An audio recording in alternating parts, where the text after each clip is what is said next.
Welcome to another episode of Talking College Football with JJ Kitchen. Of course, I'm your host, JJ Kitchen. We got another episode on tap for you here tonight. Obviously, it is not a good one. It is another bad one as Pitt drops another game, 2 in a row, 7 in a row. 0-7 versus their last Power 4 opponents. And this one against Louisville, and this time blowing a 17-point lead. We'll go over tonight a number of different angles about why that happened, and really breaking down exactly what we saw on Saturday and the major concerns that I have, and also, too, the guests I'll have on here today, where we really look at this football team and see a major regression when it comes into playing, but also, too, the coaching of this football team. But, guys, before we get into it here tonight, the show is sponsored by Colonial Beer, located at 4986 Library Road in Bethel Park, PA, 15102. Again, a small business. Anytime you can help a small business, always do so. But run by two great pit men, Bill and Alan, truly two of the best individuals you'll meet. They have a great selection from top to bottom. Your heavier beers, your lighter lagers. Make sure you go see them. And anytime they're in there, talk to them a little bit about college football, the NFL, and most importantly, Pitt football. When you're in there, there's a plenty of different selections. You can certainly see whenever the pictures I post on Instagram or Twitter, you'll be able to see them on there. But more importantly, go there to help out because they are a small business. And anytime you can help out a small business, that's a major bonus. Again, Colonial Beer, located at 4986 Library Road in Bethel Park, PA, 15102. The show is also sponsored by Thompson Law Group with Brian Thompson, an attorney on your side. Call them today at 724-799-8404 or visit them at thompsonattorney.com. Again, Brian Thompson, truly one of the best, a Pitt season ticket holder, certainly donates a lot of money to the University of Pittsburgh and its athletic teams, has a great family, comes from a great family. But the great thing about Brian, unlike the larger law firms, he carries you throughout the entire process, guiding you to whatever questions you have. He makes sure he has the answers for you. If he doesn't have the answer, he will guide you to the right place to get you the answers you need and the results that you're looking for in your case.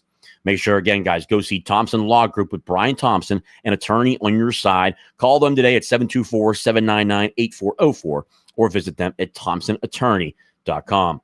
Last but not least, the K Collection, the coffee brand by Austin Kitchen, Mount Lebanon baseball alum, Coastal Carolina, Chanticleer, and now in the Seattle Mariners organization, the AK Espresso batch. You guys have always seen it. This is my favorite. This is what I have every morning. It gets me going in the morning. All I need is one of these. Don't need the energy drinks anymore. Don't need anything else besides that. This brand is truly the best. Austin has done a great job with testing, making sure everything's good with MLB and Major League Baseball. Does a great job. The AK Espresso, the backwards K Collection. Make sure you guys go on to www.thekingscraft.com and get yours today. Again, the K Collection at www.thekingscraft.com. And as we are here today, we'll get into some of the live chats. We'll get into all the super chats that come in here today. I know one's already in there already. If you have not done so, if you're over on X or on Facebook, head on over to YouTube. Hit the like button right now. Subscribe. Easy. Helps out with the algorithm. Gets more of the conversation out there. And morally, get to talk to each and every one of you throughout the process. But as we get into it here tonight, the first one that's up, got to bring in my guy, Eric, from the Bird Cave. Eric, how are you, sir? I'm doing well. How are you? Doing good. The Steelers won today, but at the end of the day, the Pitt Panthers lost, and it was truly an ugly loss. Just because of the way it happened. I think after the first quarter, it looked like this football team was back. And what we saw was, okay, this is the football team that we wanted to see for the first, 2 or 3 weeks, the team that we wanted to see against West Virginia. And then it just progressively got worse. And the ACC refs were certainly not a good help in this game. I don't think it's the reason they lost, but it's a major factor in the turning point of that football game. Before we get into some of the stuff here and some of the live questions and the super chats here, Eric, what are your initial thoughts of yesterday? Yeah, you're hit the nail on the head where it started off like we hoped it would start off. It's how you rebound from a loss. They were disciplined, they were crisp, they were flying around the football, and it seemed after that, and I know we'll talk about the punt issue and that call, that seemed to just turn some things around. However, they still had their opportunity to kind of, I don't want to say pause, but just to kind of relax the game here a bit. And there's a graphic I sent. I know we're going to show the viewers here in a little bit. It was I'm speechless because there was also so many times that they could have had the game and basically Put it away. Put it away. Yeah. So I'm sure we'll get to talk about tonight, but yeah, it's hard to categorize it really in one word or one sentence. It's really hard to put it into words, and we'll go through a bunch of stuff here. But first up, we've already got a super chat in here from Pitt fan Hail to Pitt. JJ, I haven't given up on this team. Too much skill and too much season left. Let's rally and turn this thing around. ACC champ incoming. I'd say that's pretty enthusiastic, pretty positive. Which I'm usually a positive guy, but these last 2 weeks have really gotten me on the point of there's really concern here. And again, will I still be at every single game the rest of the season? Yes. Will I be supporting the team? Yes. What Pitt does at the end of this year will really judge, and if I continue to support this team and what I do with season tickets wise. But to your point, Pitt fan Hail to Pitt, I agree. I'll be there, every weekend. I mean, I can certainly tell you this. One of the biggest things that I saw from against West Virginia to Louisville, there was clearly a lot better effort. I mean, Pitt was playing their tails off. These kids were playing their tails off the entire game. That was number one. That was a complete difference from last week, which is a complete 360, which is complete 180, which is truly incredible. And then on top of that, I thought the offensive line play in this football game was a lot better. And I mean, they were to the point where you look at the running attack, we were being effective in the running game. Why Cade Bell went away from it again, I do not know. There was time. There was certainly time for the quarterbacks to make throws. It's just truly crazy. And Eric, we were talking about before the podcast even started. I mean, the amount of notes that I have in here. I mean, just it's absolutely insane. I mean, the notes, just the page after page after page. I mean, it's just going. There's so much stuff to talk about tonight. After I watched the tape, and it's just truly dumbfounding watching that game. And then as the game went on, it progressively got worse. I mean, it was like, okay, hey, can we stop it here? Nope. We're going to keep going and make it even worse. And here's how we're going to find a way to make it worse. And it's a shame. But thank you for the super chat. Again, guys, if you put a super chat in here, we'll put you up in front of everybody else before we get going. WRW Pitt, smash the like button and subscribe. 1 in 10 on third downs. I agree. 1 in 10 on third downs. Eli Holstein himself, when he was on the football field, was 0 for 9. That one third down conversion came at the end of the game with Cole Gonzalez in the football game. Truly just tough all around. I mean, it's just really hard game to watch. I know there's another super chat coming in here. Tyler over on Facebook, Hail to Pitt, who is having a rougher weekend, Dews or James Franklin? I would say a Narduzzi because Narduzzi's 2-2 right now. Yep. James Franklin is sitting at 3-1 right now. May have had a really soft schedule, but at the end of the day, he's at least 2. He's at least 3-1, and he lost the number 6 team in the country. We didn't lose the number 6 team in the country. His stigma will certainly continue on with him, but he's got a big issue and he's got a lot of stuff to work on, James. But there's a lot more bigger issues here at Pitt. $10 super chat from Will. Our offense seems anemic under Narduzzi, regardless of the offensive coordinator, more years than not. How much of this do you think is on Holstein's inability to read the field and on Bell's play calling? Will, this is a great question, and then I'll give my thoughts here. And Eric, I want to get your thoughts on this too, because you got a great background in this, and I think it'd be great to hear from you. The offense is anemic because of both. It's not just one. Early on in the season, it was a combination of everything. Yesterday was a combination of, really both. I thought play calling was absolutely horrendous on numerous occasions. Eli Holstein in the first quarter looked really good. I mean, this was a guy that we wanted to see. I mean, I even tweeted out, there was a couple bad throws here and there, but I mean, the first drive in the first quarter just looked great. I mean, he was looking down the field, making great throws. Malachi Thomas, again in the game, drops another pass just wide open to him. Thought could have been a touchdown, but instead it's 3 points. But you looked across the board, man. It's definitely both. And I think that the refusal to even try to continue to run the football. But even that, it's also the inability of Eli as the game goes on. I mean, there's a couple interceptions that he threw. I mean, the second one, for the first one, being just lobbed up in the air. I don't know why he didn't make a more direct throw. I mean, Goff was open, but when you lob it up there for, it's in the air time for like 5 seconds, it's going to allow a guy to catch up. And then the second interception, he throws it into triple coverage. I mean, I don't know what's crazy is when you watch the tape and then you go back on the TV, they really show you the all 22 angle where you're able to see everything from behind him. He's throwing right into triple coverage. The linebacker is right there in front of the wide receiver. Where were you throwing the football? What is your thought process, and what is making you want to throw that football in the triple coverage, but with a guy right in front of the wide receiver? So, I mean, it was just wild for me to watch. Eric, what are your thoughts? When you look at this offense, and for a guy who comes from the offensive side of the football, is it a combination of both? Is it one or the other? Is it all the players? In your opinion, what do you think it is? Yeah, it's a little bit of both, and I think that's a great question, Will, because anytime you have any type of a success or failure, it's a collective.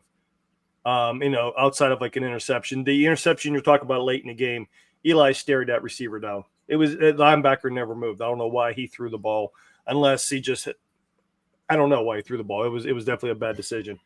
The play after the long bomb to Hicks that set him up in a goal to go from, I believe, the 3-yard line. That whole design itself was okay, but it never worked. Meaning when I think it was Malachi, he's 82. He basically they were on the short side. They actually had the numbers. If they would have ran Goff off the left side, or off tackle or so to the left side, they had numbers where he would have had to make one guy miss or slip them, and he may have scored if not there at the 1-yard line, and then they're second down. When Thomas, then they released, he came across the like the shallow, almost at the goal line, and he was supposed to rub the guy and pick it. And that's what Goff had been open on, that little swing pass. First off, he shouldn't have thrown it because it didn't work. The two Louisville guys just went right by each other. It didn't work. But the fact that he threw it up like such of a lob, in that case, you know what? Yeah, the pressure was on Eli. You know what? You take it and you throw that thing out of the back of the end zone, and it's second down. I don't know what kind of throw he was trying to make, and that's why that guy was able to make a one-handed catch. Yeah, because it was a punt. And there's another graphic I want to show up later that I think it's also somewhat on the players. There was a bad execution on the first third down after the punt or the block in the back issue. And my man Kenny Johnson, I think, really screwed something up, and Eli as well. And I would like to think, what's that? That's a great point. Actually, I'm going to pull that up while you're talking about it right now. I'm actually going to share the screen to show it, because you're making such a great point, and it's truly a concern. But I think that it'd be great for the viewers to see here. Let me pull this up here. Yeah. Here we go. So, guys, this is I was watching the game back, and this is the first 3rd and 5 on the first drive after the block in the back. This is the snap of the ball right after, and you can see a clean pocket. Do you see right above the arrow in the 30, that guy from Louisville coming in? That's a corner blitz. Yeah. If Kenny Johnson just turns around, in fact, that Eli's not looking at him is also an issue, in my opinion, too. Yeah. You see that blitz, I would like to think Cade Bell has a hot built in. If Kenny Johnson turns around, that linebacker's not get to him, and look at that safety. That safety is already in a bad position. Yeah. He can't come up. He's flat-footed. He's not going to be able to plant his leg and come up and hit Kenny Johnson. If he just turns around and Eli puts it on him, that play probably goes for 15 or 20 yards. Yeah. That's a big execution issue. Those are the little things that I think it is a Cade Bell thing, and it's also a player recognition thing. Every offense that I have seen have hot routes built in, especially when the blitz is coming from. If I'm a receiver and my corner blitz, the guy covering me blitzes, I know to turn around. Because you're supposed to throw it right to me, and then because there's nobody covering. So that right there, I think, was a big, big miss, which I think they could have driven more, and it probably would have settled that game down after all of that emotion after that bad call with the block in the back on the punt. And also on this, you look at this play in general. What do you notice about this play? Look at the protection on this play. Yeah. I mean, this is what you want right here. I mean, this is the pocket that you always want to talk about. I mean, and again, it's a great pocket. Obviously, when I say too, we're sending our thoughts and prayers to Keith Gouveia, the left guard for Pitt. Obviously, the injury looked gruesome. I mean, I would imagine he's probably out for the year, but he was this is probably his best game he was playing today. I mean, incredible. And then obviously Bayer picks up this blitz here, this corner blitz. Correct. I mean, the pocket just looks incredible. I mean, and there was a number of times where, look, and it wasn't like it was perfect. There was obviously a couple times, obviously, where they had, direct pressure when they were blitzing 6 or 7 guys. But the majority of the day, I mean, there was just beautiful protection across the board. BJ Williams playing. Again, BJ Williams is playing at a high level. He continues to be an anchor of this offensive line. Lyndon Cooper's been doing a great job. Same thing with Ryan Bayer, and he does a great job picking this up. But again, when you just see this, it's a shame, because there's a guy right at the top there. I mean, right at the top, you're looking at him and saying, okay, hey, a hot route. Now, obviously, too, you look at the progressions across the board. But to your point, clearly, if you have pressure coming from one side, you obviously have a hot route. Where is that hot route out? You know what I mean? It's just there are just a number of different things concerning about the Cade Bell offense and just schematically on what he wants to do. Yeah, the last point about this too, what concerns me is Holstein's not even looking at Kenny Johnson. Yeah. That either tells me that that's not built in, which I would be absolutely shocked, or both of them completely missed it, because everybody picked that up perfectly. You have a tackle one-on-one with a corner. You're going to win that most of the time with your tackle. It's going to take a long time for him to get around the tackle. Yeah. That's drawn up perfectly. And and if you recall, Holstein fled the pocket and then he threw one into the ground at Johnson on a scramble. Yeah.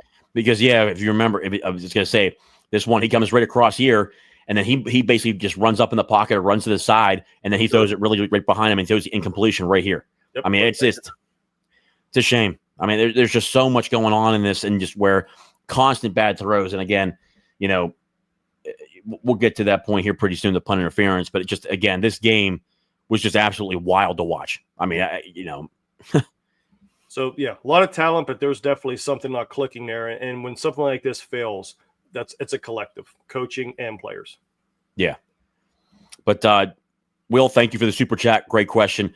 And hopefully we answered that for you. Another Wombat. I hate to say it, but I called it in regards to Eli back on January 28th. What are the chances that Pitt moves on from Cade Bell midseason? Another Wombat. I think the answer to that one is 0. Because I think at the end of the day, who else is going to call this offense? I mean, I can assure you, J.J. Lasser's not going to call this offense. Jacob Bronowski's not going to call this offense, which at the end of the day, I think that the best assistant on this staff, I think at this point on the offensive side of the football, is Jacob Bronowski. The number of these guys have done a good job, but I think Jacob Bronowski has been a really home run of a hire for Pitt on the offensive side when it comes to special teams and really setting things up. Obviously, special teams did not go their way this previous week, but thank you, another Wombat. Thank you for the super chat, sir. Making sure I don't miss any more here. Obviously, guys, the comments are coming in. I'll buy a lot here tonight. I'm going to try to get as many as I possibly can. Sad weekend. I will still show. What's up, JJ? Marlon Barnes up to the games, but it gets harder each time. I agree. Let's see, we go through here. Calvin Reed, no baloney tonight. Hunger strike until Narduzzi is fired. Got to use Goff more. We'll get into a number of these other ones here pretty soon, but I want to jump into the next phase of the show here. I mean, we're already 18 minutes in, which is pretty crazy. The absolute debacle on the punt return. And guys, I don't care what anybody says. I went back and watched it. They tried. Even the announcer said, look, there was no way they pushed him into Kenny Johnson. And me personally, there was a tight, I mean, pretty much the defender put his hand on the back of the defender, extended his arm a little bit, but to the point where it's a shove into Kenny Johnson is absolutely ridiculous. And the ACC actually put out a statement saying that the call by the ACC refs was correct, which I think is absolutely just bonkers to begin with. I can't even believe they put out that statement. But number one, that was 100% a flag. He runs into the returning, into the returner and beating Kenny Johnson. But then what's even crazier after that, Kenny, I don't know if he thought he touched it, but from watching the tape, it didn't look like he touched it. So I don't know why Kenny went running back to the football and tried grabbing the football, because I think that if they just down the football there, at least they get the ball back to where they say, hey, there's no penalty, but there's definitely a fumble. I mean, there's definitely not a fumble. It's not being touched by anybody. Pitt gets the ball at the 3-yard line. I don't know why Kenny Johnson went back to go grab the ball. It was one of the craziest looking plays I've ever seen in football, where one, there's a bad call, and then there's a crazy play by the player, and then it's a scramble at that point. I just didn't understand it. When you were watching that live, Eric, what were your initial thoughts? And one, did you think it was a flag? And two, if it was a flag, have you ever seen something like that where it's just an absolutely botched play?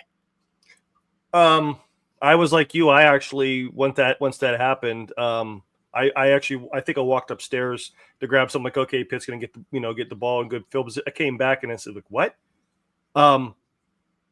It was definitely not the correct call. Now, here's why I say that. My proof is this.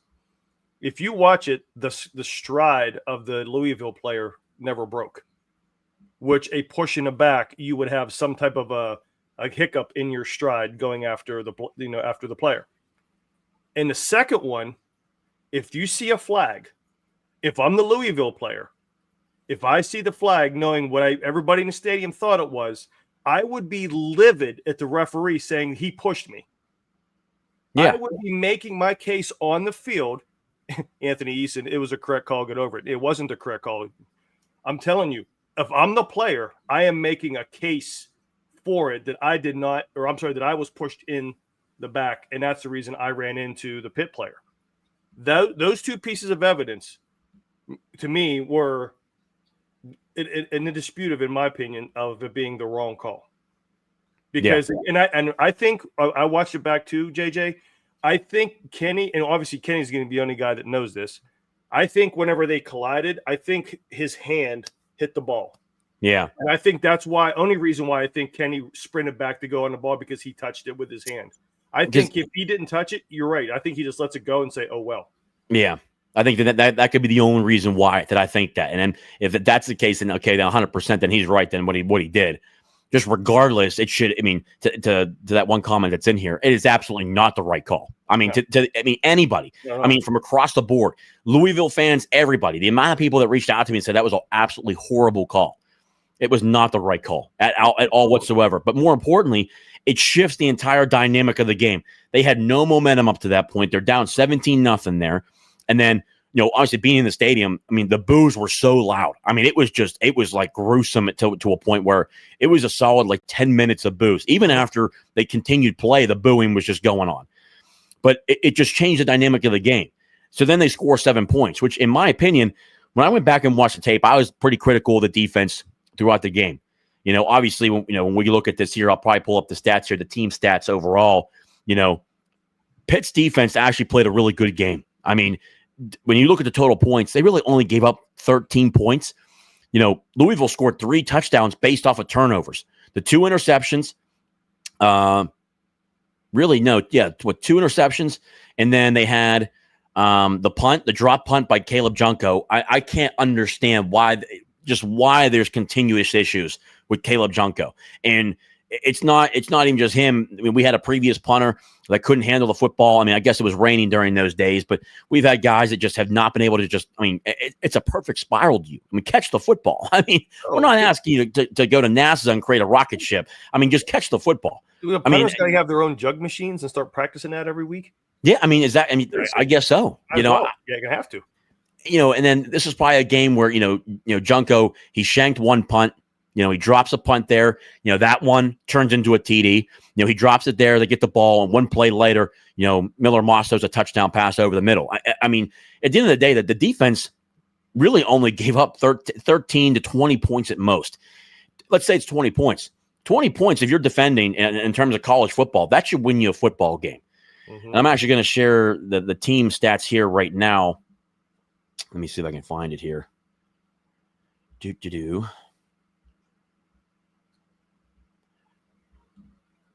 See, stop sharing. I want to share this one. Pull it up here because I got to go over these team stats because one, Pitt did a good job. They got rid of the stupid penalties. We always talked about penalties, and one of my keys to victory was the penalties. Yep. Well, they were only penalized 6 times. But we go through the actual team stats here. Okay. Start at number 1, first downs. Louisville had 23 first downs. We only had 14. They were 9 of 19 on third down. We were 1 of 10. We were 1 of 4. 1 of 4 on fourth down. Total yards in the football game. They had 393, almost 400 yards of total offense. And then we had 339. And the passing attack, They had 339 yards passing. First off, I think that's the one thing and the one gripe that I do have about Pitt. That cannot happen. We threw for 259 yards. They were 33 of 51. So, I mean, at the end of the day, they did attempt 51 passes. We were 17 of 32. Interceptions thrown. We had 3 interceptions, 2 by Eli, 1 by Cole Gonzalez at the end of the game. Here's the one realistic stat that I thought was really important. They only rushed for 54 yards in the game. I mean, everything that they were doing was really through the air, and because of short fields, because of turnover on downs. We'll get into the whole second half and whatnot, but rushing attempts, 33 rushing yards. They had 1.6 yards per rush. When you give up 54 rushing yards, you should win the football game. I mean, hell, we barely even run the football, and we had 80 yards rushing in this game. We actually outrushed them. Penalties in this game. Louisville had 9 penalties for 92 yards. We were only penalized, and I even said it. I said between 4 to 6 penalties, Pitt should win this game. Another stat here. They only had 6 penalties for 38 yards. So they were clearly more disciplined. And Eric, you actually talked about that last Sunday, saying, hey, can they get back to only being penalized a certain amount of times in the game? And then here in the possessions, it's just doubled up in possession. Time of possession, 39 minutes for Louisville, 20 minutes for Pitt. And I think that's an absolutely just important stat when you look at it. You go over the box score here. And then these are just crazy stats to look at. Eli Holstein, 14 of 26, 228 yards passing, 2 touchdown passes, which the 2 touchdown passes he had I thought were actually pretty good, especially towards the end of the first half where, we go into the half up 27-17, but that's because Eli Holstein keeps his eyes down the football field, throws a nice, beautiful pass to Raphael Poppy Williams, but then it just went off the rails from there. Cole Gonzalez, 3 of 6. He comes at the end of the game. He's trying to push the ball downfield, 0 touchdowns, 1 pick. You look at Jakarian Turner. Look at these numbers in terms of the running game and why we continually go away from the running game. Jakarian Turner, 6 carries for 36 yards. That's a 6-yard average. Joel Goff, 7 carries for 32 yards. That's a 4.6-yard average. Eli Holstein next, then Jalen Williams, Cole Gonzalez, and Caleb Junko. That one rush would have been the drop punt. But at the end of the day, look at your top 2 rushers here. I mean, they're clearly running the ball very well. And we don't end up giving them the ball even anymore after that. We just got to continue to throw the ball around. I thought Kateras Blue Hicks had a great game whenever he was starting to really show up. 4 receptions for 113 yards, 1 touchdown. Raphael Poppy Williams, he also had a touchdown catch in this game. Kenny Johnson, 3 catches for 51 yards. I think he could have got more involved. They were willing to, the number of passes that he did miss. Go through this here. On the defense side of the football, that interception by Rasheem Biles was just absolutely insane. I mean, Eric, when you watch that interception, we were there live. It was absolutely loud as hell when he intercepted that. But when you watch that, what was your initial thoughts of just the Rasheem Biles, just the body control, but then taking it to the house? Listen, it just got NFL player written all over him. He's the athletic ability. And it doesn't surprise me. I mean, the linebackers were back, if you will, this week. Lovelace played a really solid game. Biles played, obviously you just talk about his pick. Lewis was solid as well. Didn't like the stat sheet up as you guys see there too, but I thought the linebacking crew played very, very well, which is all the more puzzling of the outcome. Yeah. Rasheem Biles, 12 total tackles, 1 sack in the game. Braylon Lovelace, 10 tackles. Rashad Battle, 9 tackles. Cruz Brookins, I think Cruz Brookins continues to play at a high level too. I mean, he's an absolute superstar. Kyle Lewis, 6 tackles in this game. And you go through this here. The one thing I was a little disappointed in was the lack of pressure by the defensive line. That continues, I think, to be more of a problem as we go on throughout the season. I know they try getting rid of the ball a little bit quicker, but there were times that just, there were times Miller Moss had really had all day to throw. I mean, at the end of the day, we need to get pressure. The one thing that is starting to bother me a little bit more, I want to get your thoughts on this too, Eric. Cam Lindsey and Nick Lappy are not being rotated into this game at all at the linebacker level. I understand Rasheem Biles, Lovelace, and Kyle Lewis are your top 3 guys. And heck, really, you look at both of them, they're 2 All-Americans. But those guys can start to get tired at the end of the football game, and they're getting tired in the second half. I don't know why they're not rotating those guys in, and then why they're just pushing them out there for every single play of the game. Do you think it's a good idea that they're playing these guys, every snap of the game and not rotating guys in? Or do you think to just try to keep them fresh? Lindsey and Lappy should at least have, 15 to 20 snaps in the football game. What are your thoughts on that? No, I would definitely have some type of rotational package, if you will, because, Louisville ran 84 plays. Yeah. That's troubling down the road into the fourth quarter when you do need stops. And obviously the All-Americans, Biles, and you need to keep them in there for the majority of them. But there's going to be places in the game where you can sub these guys out, give them a breather, since you're not, the time of possession is so lopsided. These guys are on the field way too much, and you can see, if you look at that stat, there are 10 tackles for losses. Yeah, that's insane. That's in a good way. So the impact is there. So you don't take them off for a lot, but I don't even think you take them off for a series or two, unless, depending on where the game's at. But I would definitely find a way to get those kids in the game, because it also builds experience for whenever they're counted on as starters. I agree. And again, you look at it, you got to keep certain guys fresh. I mean, heck, the defensive line's even rotating. I just don't know how at some portions of the game you're not getting those guys more reps. And if, the case is, well, we're not sure if they want to put them in the game. I mean, I've seen I've seen both of them play. I mean, those guys can certainly play at a high level. And personally, they should have had more reps in the Duquesne game. They should have had more reps in the Central Michigan game.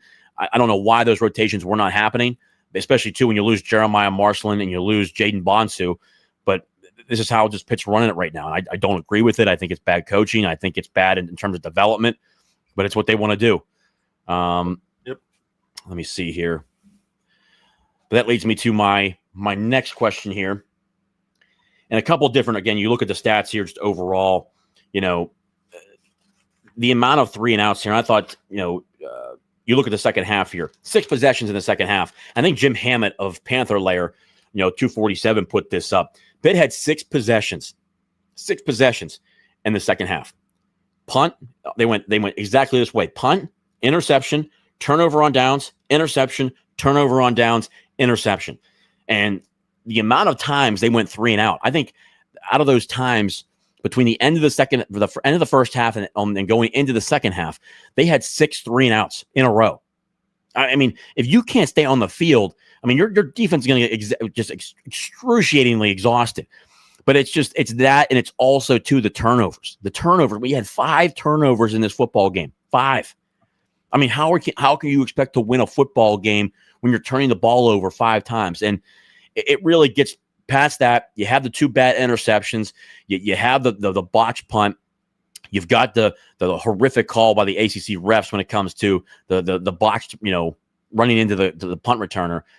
But then I want to get to really the end of the football game when you're down here in the last 3 minutes. One, Eli throws that pick. Him and Cade Bell are certainly going at it on the sidelines. He's walking off. They're yelling at each other. I think at one point one of them pushed each other. I mean, that was absolutely just wild to watch. And then not even only that, then it's 4th down and 6. You've got less than 2 minutes to go in the game. I'm sorry, no, there's actually 3 something left here. Yeah. A little more than 3 minutes left in the game. You're having issues moving the football. You're already almost to midfield. You clearly need to go for it on 4th down. Even the announcer said that when I went back and watched the tape. We're all in the stadium saying he's got to go for it. Narduzzi sends the punt team out there. The entire crowd starts booing. Everyone starts booing. All of a sudden, you can see on the game tape, Narduzzi looks like he's pulling down, his coach comm and his microphone, and he's trying to say, hey Cade. I don't know if Cade Bell had his microphone, his headset off, or what he was doing, but then you botch that up. They call timeout. You waste a timeout at the end of the fourth, or towards the end of the fourth quarter. Then Narduzzi's losing his mind on the sidelines, yelling at Cade, telling him to turn his headset on. He's pretty much like hitting his headset. You call a timeout.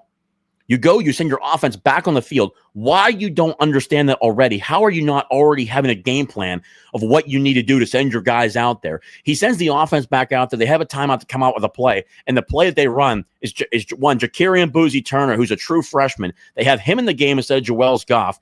And instead of actually pushing the ball past the actual line to gain marker, the 1st down marker, they throw a halfback pass 5 yards behind the line of scrimmage. And if you look at the all-22, there's 2 guys right there. He's not making the 1st down. So why would you even throw that? I mean, when you were watching that, Eric, I mean, what were your initial thoughts to where, what the hell are they doing? The whole sequence, it just looks like the coaching staff has just no idea what they're doing. And it's leading the players down a path where they don't know what's going on. And it's year 11. So, I mean, your initial thoughts on that? You know what my initial thought was when I saw that play? Oh, yeah. Sipping the tea. Probably a little bit harder than that, though, brother. Yeah, chugging. You're right. That's what I'm talking about. Like, we showed the graphic about the missed third down opportunity. We show you just spoke about the fourth down mishap there. I believe there was another fourth down in there where it was a 4th and 4 or 4th and 5, and they did a wide receiver screen to their slowest wide receiver. Yeah. On. I don't get it. And I think that's where Cade Bell, we talked about the first week or two before, which was a necessity, how many different players had like at least 2 receptions, which there was, I think, like 9, 10 or so players on it. That's a good thing. Now you're getting into the conference play.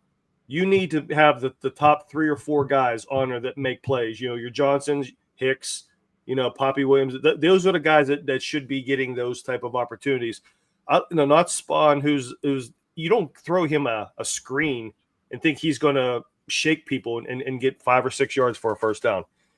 It's these situational blunders that I think is it Cade Bell still thinking he's coaching in Western Carolina and it worked down at that level of football? It's not going to work up here where the athletes are better.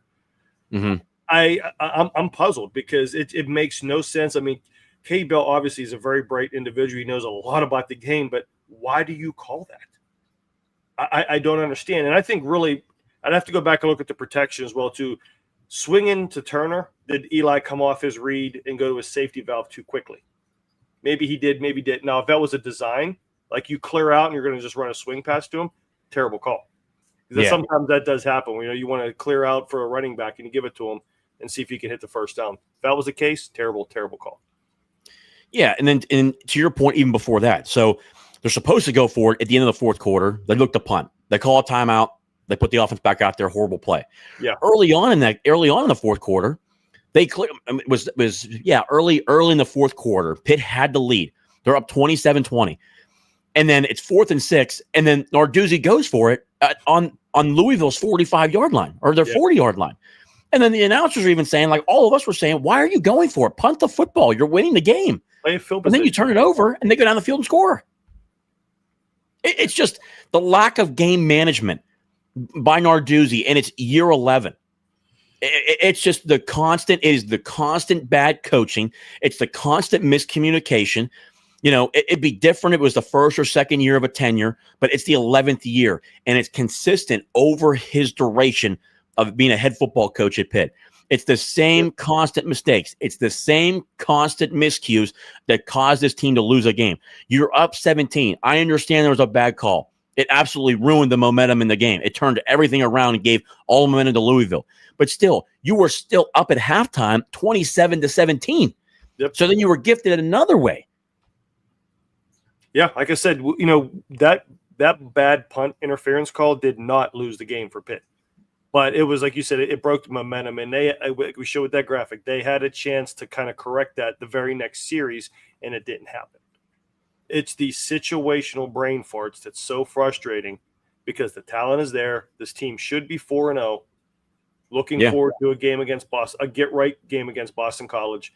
But here we are. Yeah, and Will, to your point, I know he's answering to Anthony Easton. Anthony Easton making a comment about, Keith Govea, obviously having choice words on the way out. I mean, first off, you talk to any of the players, Louisville was very chippy during that football game and certainly having a lot of things to say, and certainly on his way out, they were having a lot of things to say to him. So at the end of the day, I don't have a problem with Keith Govea doing that. At the end of the day, Louisville was running their mouth. And if we're being honest too, Pitt did not look good in that game yesterday. Neither did Louisville. Louisville did not look good either. I mean, but in all intents and purposes, the referees and then Pitt's miscues allowed Louisville to stick around. That game should never even been close. And to Will's point here, it should have been 41-13 if they actually, actually stayed on point. Didn't have the miscues. That game should have been over way before the fourth quarter. But again, bad miscues. Just the whole momentum of the game changes in the beginning of the second quarter. I mean, it's just the constant stuff that you just look at this team over and over and over again. Yeah, Eli, real quick, Anthony, I'm telling you right now, man, if you're worrying about somebody cussing somebody out there, trust me when I say there are a lot worse things said on the field. Yeah. If you had a microphone on a football field, it would be the best HBO miniseries ever.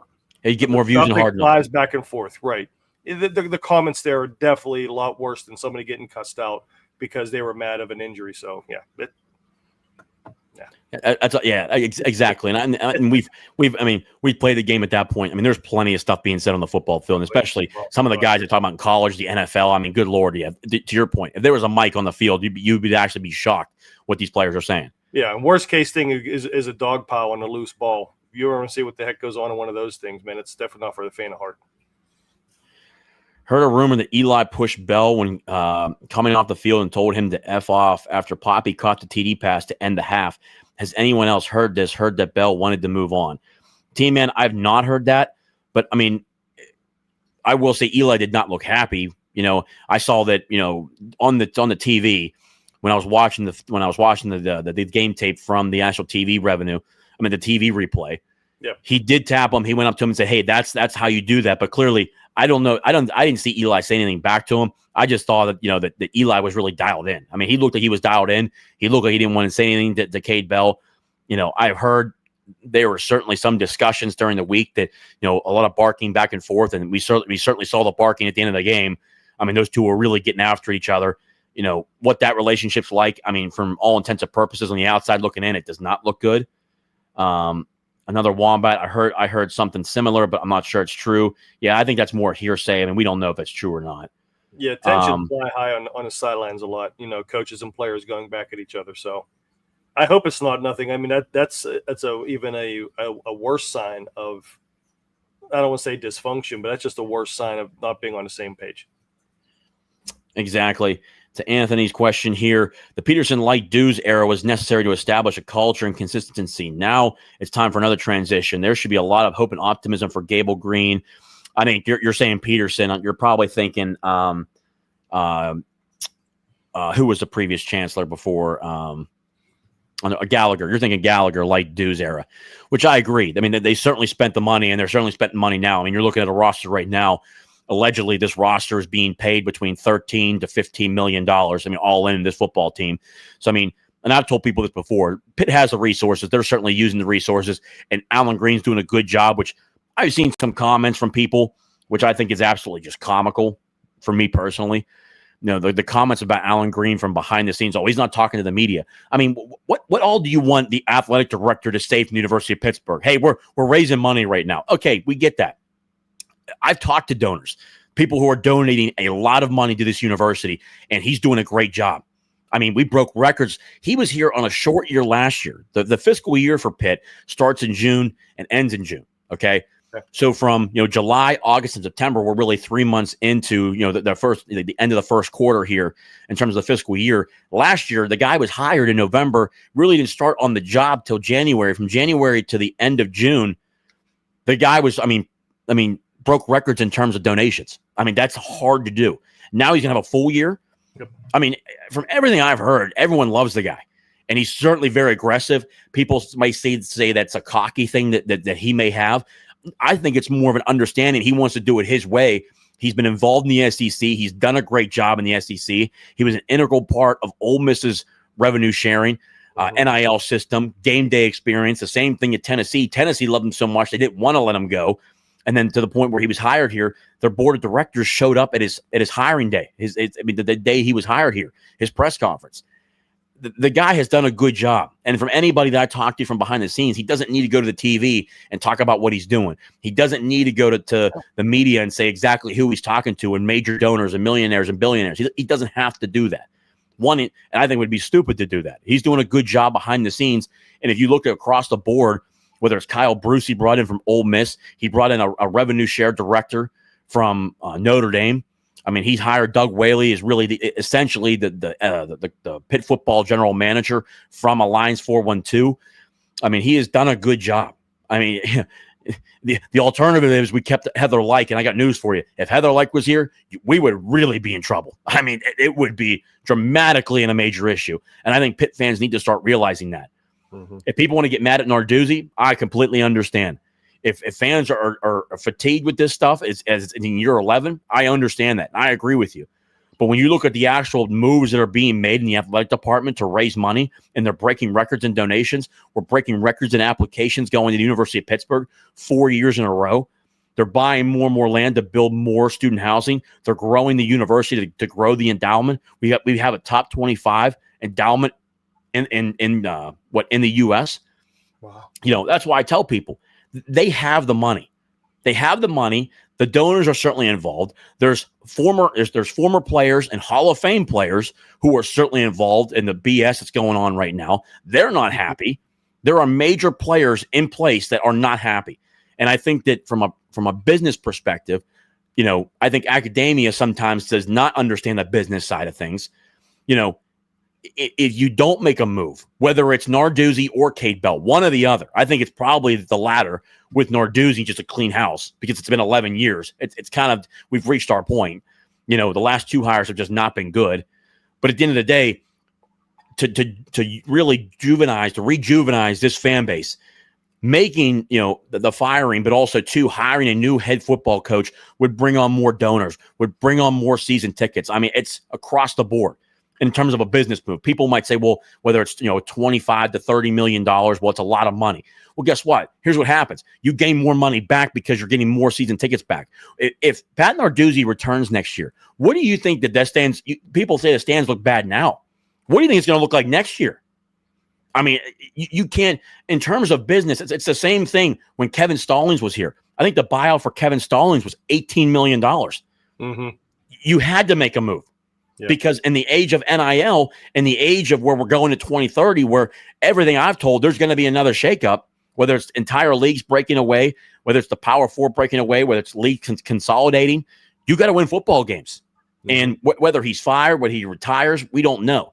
But there has to be a plan going on from behind the scenes. And from what I'm hearing, there is a plan going on. And whether it's, whether that move happens at the end of the year, we don't know. That is up to the University of Pittsburgh. But when it comes to a business decision, sometimes when you look at a 5-year plan, because back in the day, Eric, this, back in the day, long-term plans were 10 years. Now it's 5 years. Now it's to the point where it's kind of like 2 or 3 years because things move so quickly in the economy. I mean, when you make a bad business move, you got to cut it out. You got to cut it out now, because if you continue to let it rot, it only hurts the situation even more. Yep. So I understand what Pitt fans are saying. I understand the gripes. I've always said that Pitt fans are very fatalistic, but they have a real reason to gripe right now. A real reason to gripe. But I can tell you from a standpoint of Joan Gable and Alan Green, they're doing everything they can. There is support behind this team. It could be worse right now, where West Virginia is really spending between $6 to $8 million at most on their roster. Look what they look like. They're getting absolutely crushed in football. I mean, Pitt's lost in horrible ways. I mean, it's a horrible season for Pitt. But look at how West Virginia's playing. That's what makes that loss even worse. Yeah. They're losing by 31, 34 points. I mean, they're not even in the game. It was 28-0 at halftime. Like, at least, like, Pitt's competing, but it's just they're not finishing. So it's not good enough. Close only counts in horseshoes, and we ain't playing horseshoe. We're playing football. So, I mean, at the end of the day, it has to be better. And I think that some of the comments in here that says, hey, well, if Pitt really cares about football, they'll make a move. I agree with you.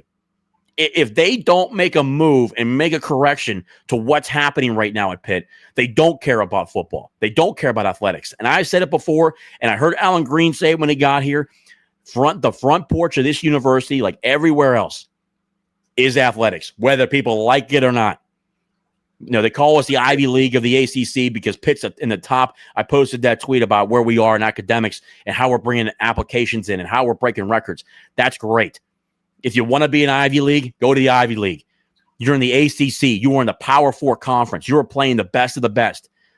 This is a business decision. And if you are putting all this money together to hire these amount of people, Green, Kyle Bruce, all these guys in the office, Doug Whaley, general managers, with our history, it's ridiculous across the board that we have failed at this point. And it is a fact. Pitt has failed for numerous years, decades, because of lack of support for numerous years. And even with the talent that we've had, look at the Hall of Famers. Look at the great players who have come through this university. Yep. Our tradition is second to none when you look across the board. It's not good enough what they're doing. It's not good enough. Going 6-6, 7-5, 8-4, it's not good enough. This isn't Rutgers. This isn't Northwestern. This isn't Indiana. This isn't Minnesota. This isn't Arkansas. This isn't Mississippi State. This history of what's here at this university is truly one of the best. And if you want to be a winner, start proving it. Quit talking, start showing it. And this is not the Pittsburgh Pirates. We're not playing games where we're trying to make money. These people are involved right now, want to win, but now it's time to show it. They've built it. It's time to start showing it. This university could be truly one of the best. That's why I care. I know, Eric, that's why you care. That's why Harry cares. That's why Carlo cares. This university could be up here, but it's time to start making moves up here to show it. Since 2021, that was the time for Pitt to capitalize. It was there. But stupidity struck Heather Lyke and Pat Narduzzi, thinking that NIL was going to go away. That's utter stupidity. This university could be a lot more. That's why I see it. That's why I do this show. That's why you guys do your show. That's why you guys jump on this show. And I know the fans in this comment section are the same exact way. When I go to these games, I'll tell you what, Eric, when I go to these games, I get to meet a lot of great people, and I get to have great conversations with people. The people, whether they're 20, they're 30, they're 60, they're 80, they want to see this team win. That's why they show up. It's time for Pitt to be serious. Go all in. Make the moves, because if this organization wins, if this university wins, people will show up. They will show up. It is a fact. This city, it's not West Virginia where there's nothing going on and people on Saturdays hang out at the local Walmart. This is a city that has a lot of stuff going on.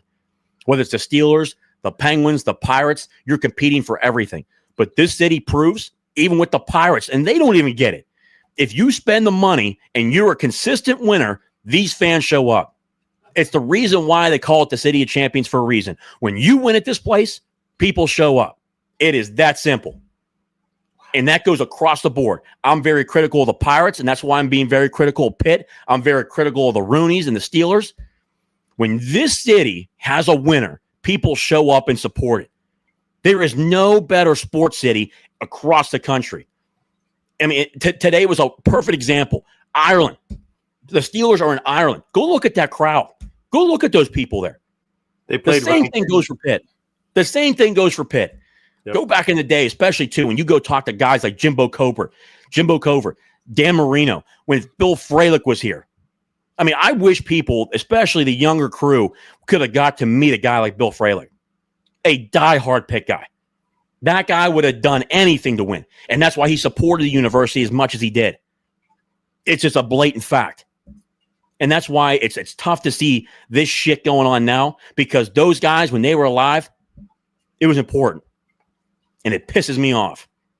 By the way, JJ, JJ, because of that, I think I'm going to enroll at Pitt tomorrow. Thank you. Yeah.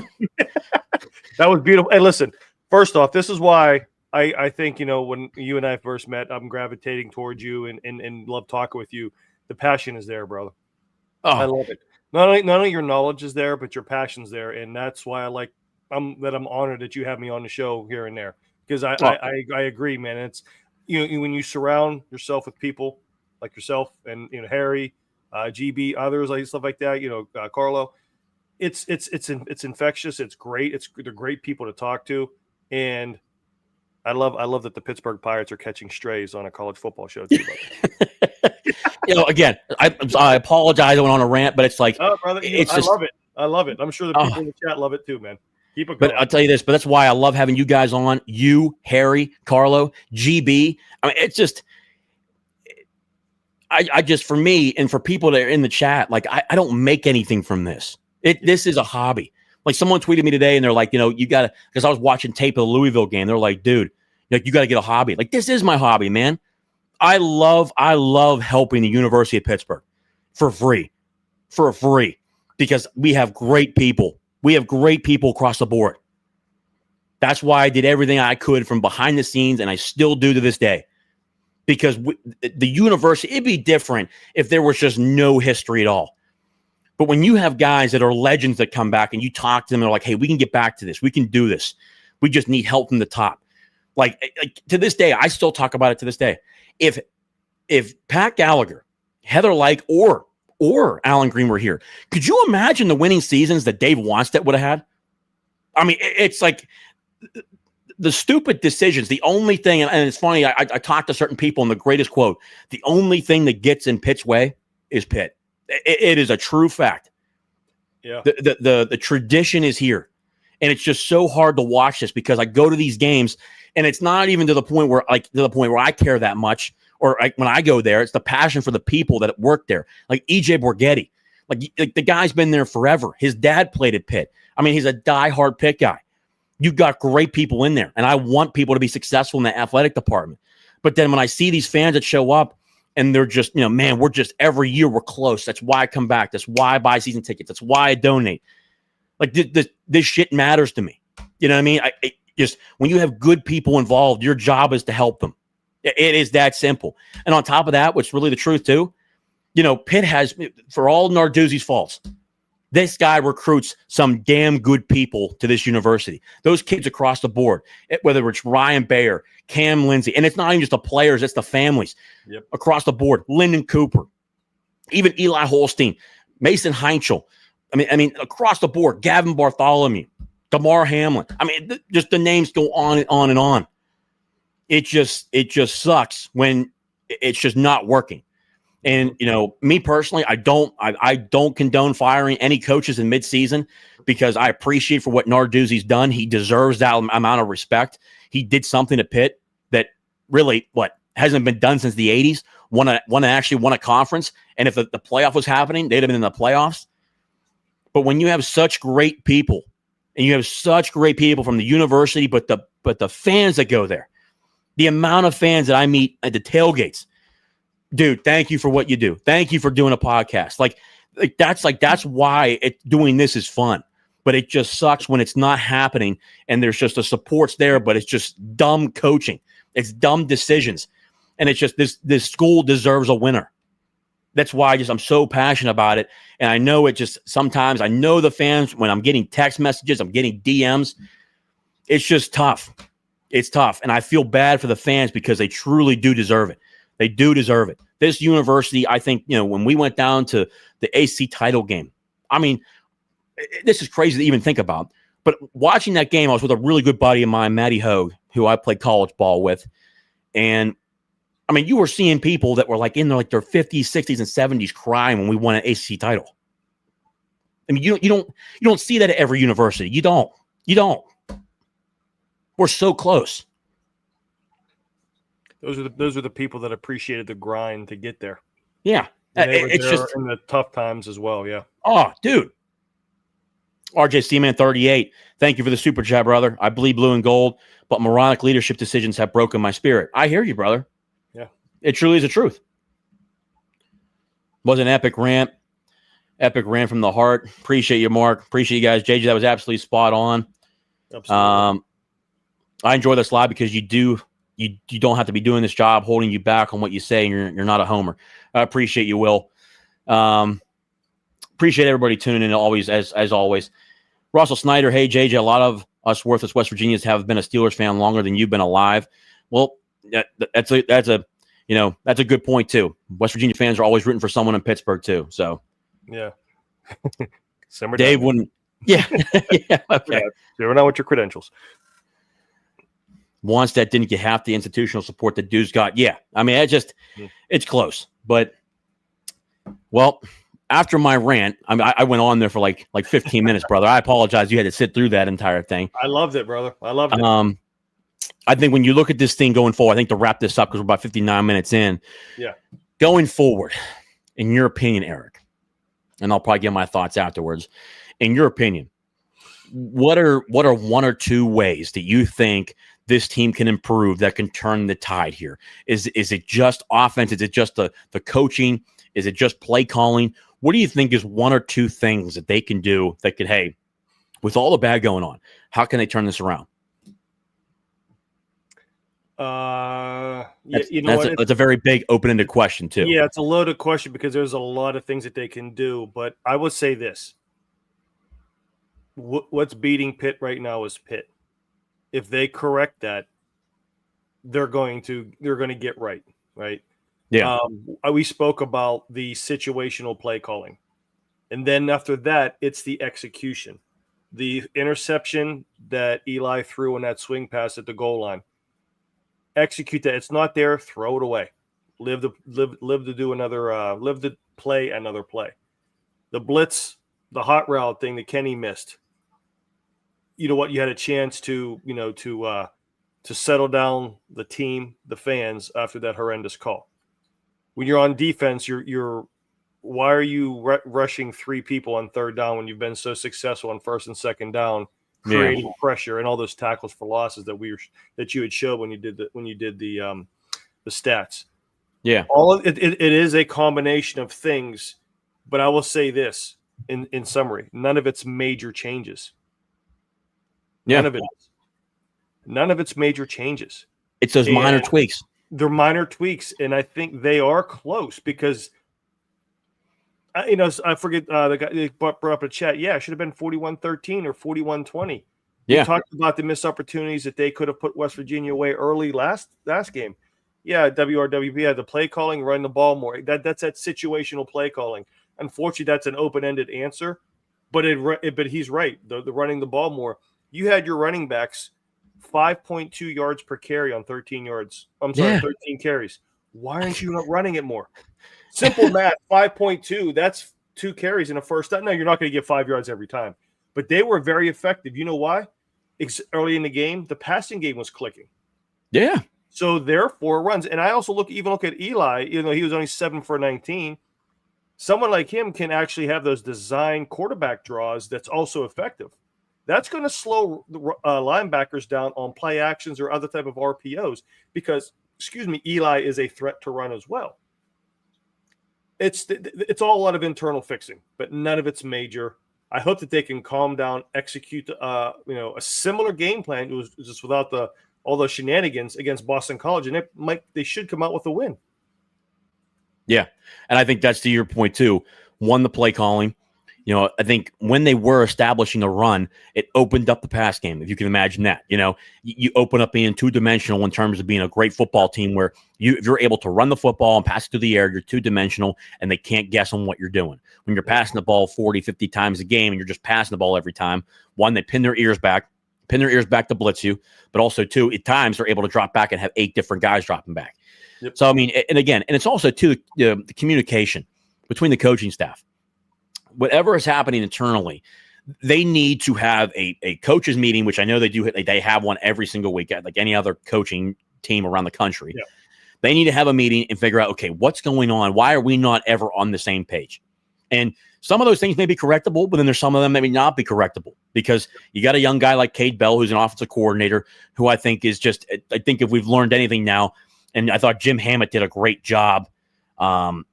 Let's see if I can actually find it and pull it up on the screen. I thought it was a great tweet, to be quite frank with you. Let me see here. Checking the Twitters. Yeah, checking the Twitter sphere. Here, cold. He said, cold and harsh reality right now to Pitt football. Right now, Pitt's last 9 games against Power 4 opponents under Cade Bell. Pitt's record, 2-7. Offensive touchdowns, 19. Pitt's points per game, 22.7. That's horrific. Pitt's QBs during that stretch, 14 touchdowns, 14 interceptions. Pitt's running game production, 84.3 yards per game. Pitt's yards per game, 318. Right? That's bad. Here is Frank Signetti in his last 9 games against Power 4 opponents. Pitt's record, 2-7. The same. Offensive touchdowns, 18. So Cade Bell only has 1 more touchdown. Points per game, 18.8. We're a little bit better in the 20s. Pitt QBs during the stretch, 11 touchdowns, 8 interceptions. Pitt run game production, 88.1 yards per game. Pitt yards per game, 328 compared to 318. It's pretty much the same numbers. I mean, if you're going to fire, if you fired Frank Signetti, he's in the same realm. Yep. But now it's just at this point, which I think the fans have a very good, honest question, is can you trust Narduzzi to make that next hire? Which I don't. I don't trust him to make that next hire. And, when you're making some of these hires, one, there's got to be an openness of certain guys that want to work with you, and there is certainly a stigma to Pat Narduzzi. And we've seen the pettiness of Pat Narduzzi where a guy leaves, whether it's Matt Canada, Mark Whipple. I mean, I remember the comment that he made after winning the ACC title game. He's like, we faced Wake Forest, who's one of the worst teams in the country with running the football. We should have ran the football more. Brother, we shut them out for 3 straight quarters, and then we beat them, 47 to 21, 45 to 21. How are you complaining about the play calling when you scored 45 points? I mean, and then you had a Heisman finalist at quarterback, and you had a Blitnikoff Award winner at wide receiver.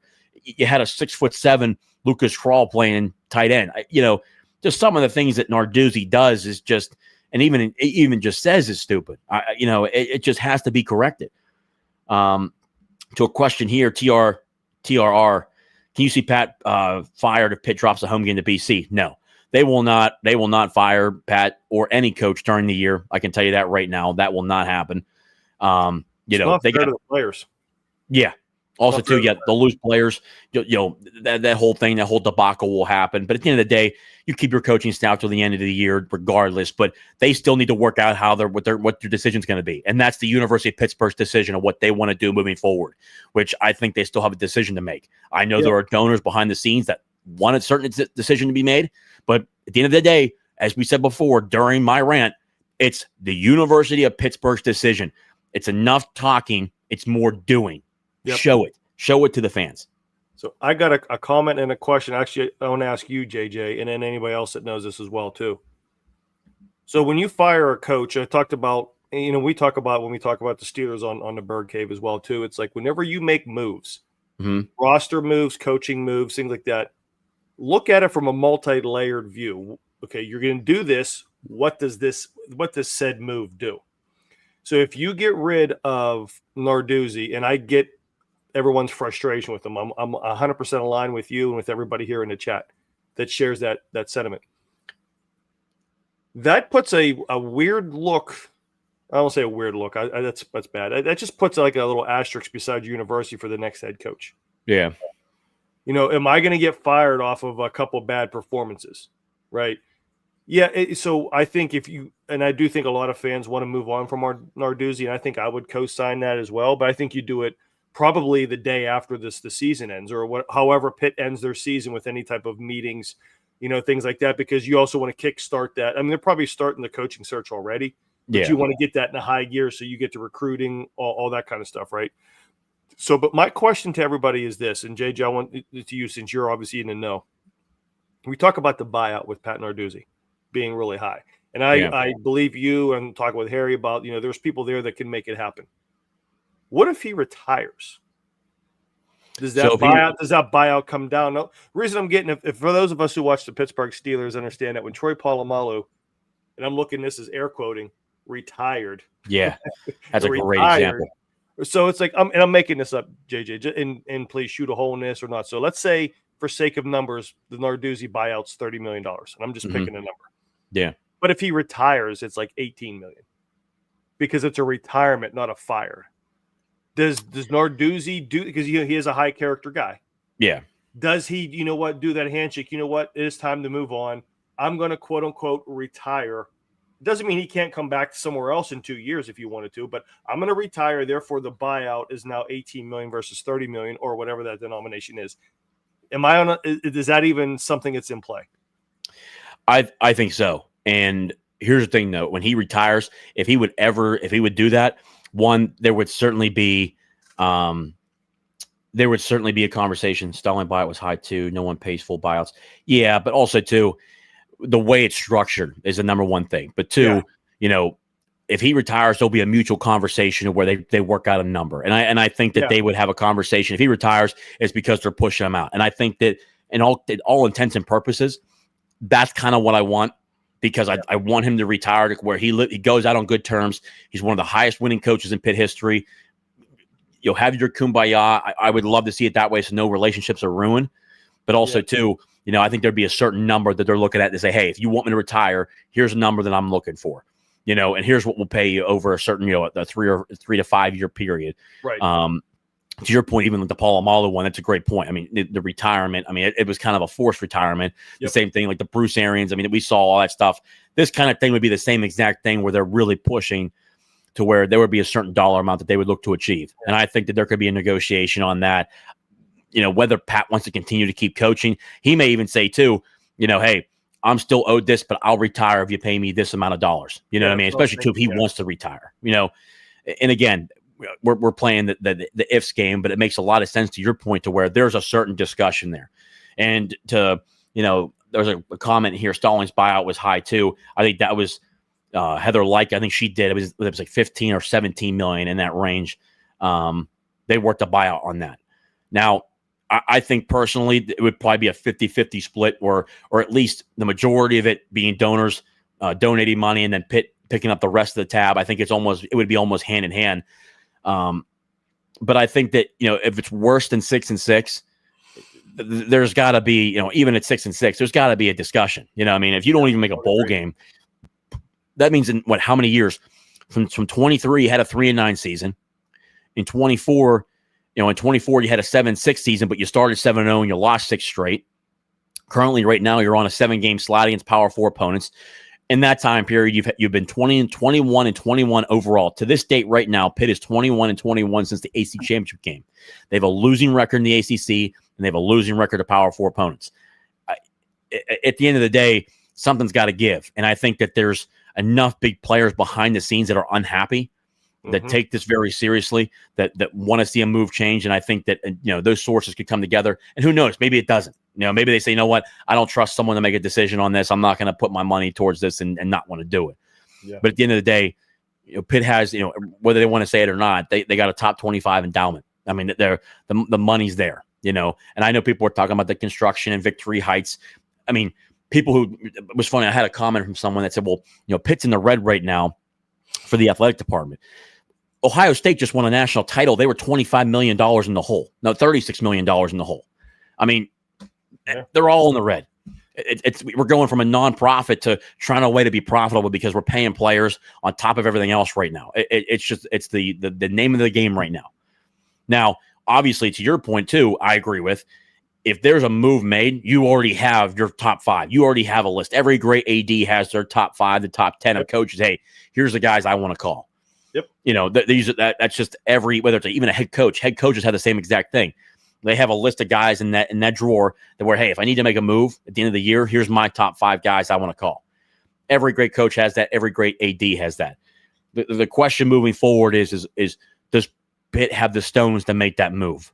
Because I think that they don't understand what this would look like next year if he's not let go, and there would be no support. I mean, there's just a major issue there. So, cool. Well, it's an hour and 13 minutes in. We had a great breakdown. I had a great rant. We had more of a breakdown. But before we hop off, Eric, tell them where they can follow you. And again, I cannot thank you enough for joining the show, brother. I mean, between you, Harry, Carlo, I mean, just the amount of people that come on, I can't thank you enough for always hopping on, brother. You're always one incredible, but more than welcome to come on the show. But make sure, one, where can they find you? Where can they follow you? Tell the fans in the chat right now. Yeah, I appreciate that. And like I said, I appreciate you having me on. I appreciate everybody, interacting with with me on the chats and everything. We're interacting with us and allowing me to be part of this show here too. Obviously the Bird Cave is on Twitter, or as you see at Bird Cave on Twitter. The YouTube channel, the Bird Cave, where we talk Steelers football. We share a cold one. We review mostly Steelers, but also NFL and other NCAA football like Pitt and others.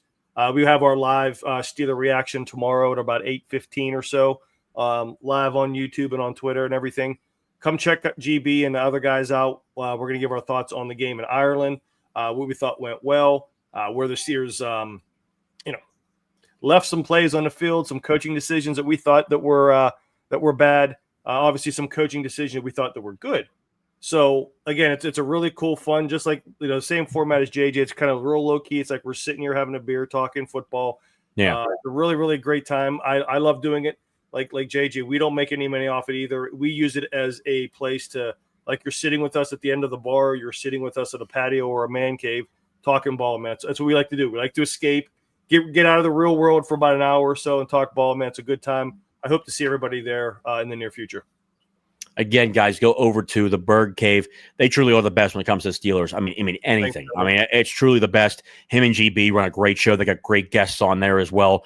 But the knowledge, obviously, I mean, Eric played at a high level. I mean, it was a tremendous football player. Robert Morse. I mean, guys, give him a follow like tonight. Go subscribe. It's easy. It's free. Subscribe. Like the videos. Make sure you go see his context. He does a great job. And again, cannot thank each and every one of you for tuning in to another episode of Pitt football. I'm sorry, Pitt football. Wow. That's how bad of a night it's been. Tuning into another episode of Talking College Football with JJ Kitchen. Guys, the show is what it is because of you. I know it's a tough stretch right now, man, but this is the life we chose, unfortunately. Okay. We're in it together. Cannot thank each and every one of you guys enough. Tremendous questions. Cannot thank each and every one of you for the super chats. Guys, this has been another episode of Talking College Football with JJ Kitchen. Of course, now and always and forever, hail to Pitt. Hail to Pitt. I'll see you guys next